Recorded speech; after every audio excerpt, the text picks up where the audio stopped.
Colleen and Debbie. Hi, Colleen. Buti po. Ang nanay mo ang teacher o tatay? Teacher po, mama ko. Ang mama mo ang teacher. Ano si mama? Po.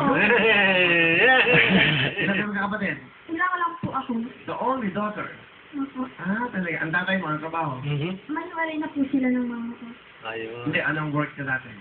Ewan ko po, hiwalay na po sila. Hindi nga, ano nga trabaho niya? Hindi ko tinatanong ang buhay niyo, no? Okay, ano nga? Ano nga? Hindi mo alam ang trabaho na... Alam. Bakit? Noong maliit ka ba, nag-iwalay na sila? Opo.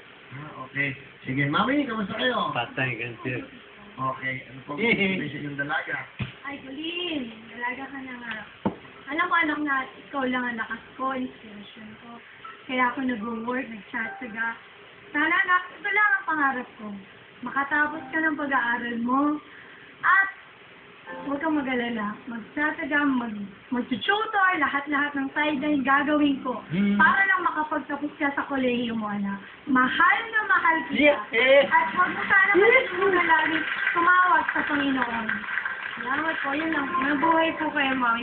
Saludo ako sa lahat ng single moms in the world. Ano, bilib ako sa mga pasok mo? Talaga na nakonektado siya sa ano. Hindi ang cute niya. Hindi ang ganda nga, no? From words of wisdom to another word of... So, saludo ka sa mga ano? Here. Dear Auntie Sam. That's so cool. Nagbabasa ako ng Maganda sulat. nga yung sinabi mo. Maganda yung sinabi ng mami mo. Gagawin ng lahat. Mag-overtime siya para makatapos ka. Napakaganda ng ano gusto mo sabihin. Single mom ang mami mo eh. Ano gusto mo sabihin sa kanya? Mami, salamat dahil kung wala ka, wala ako dito. Mahal na mahal kita. Tsaka sorry kung matigas ang ulo ko paminsan-minsan. Mahal na mahal kita. Colleen, this time, ito, baka nanonood ang papa mo. Ano gusto mo sabihin sa papa mo? Mga tagtungan ngayon, sana okay ka lang. And masaya na kami dito. Sana masaya ka rin. Maganda na, maganda yun. Meron ka bang comment doon, tita? Hindi kasi nakaka-relate ako dyan kasi siyempre broken family rin ako. So, ano mo? Ano nararamdaman mo ngayon? Hindi, ang only thing na talagang gusto ko dito kay Colleen, hindi niya ginagamit yung pagiging galing niya sa broken family para maging negative in life. Kaya laging positive. Wow, ang ganda ng comment niya, Father Bear. Ano ba?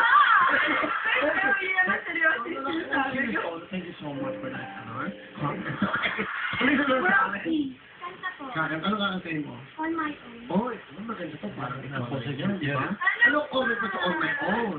Ano may comment ka ba sa On My Own? Wala na. Wala na. Thank you very much. Okay, Colleen? Kantayin mo na.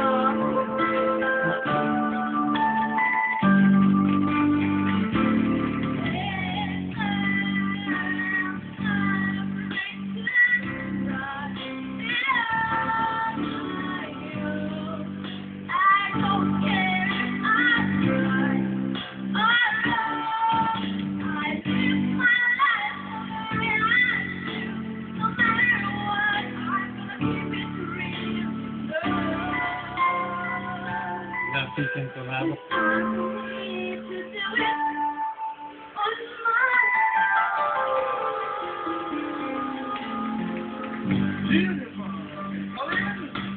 Thank you very much, Colleen. Colleen, ako, sana makakuha mo 500,000. Katulad ng Debbie, pero 5,000. Good luck sa'yo.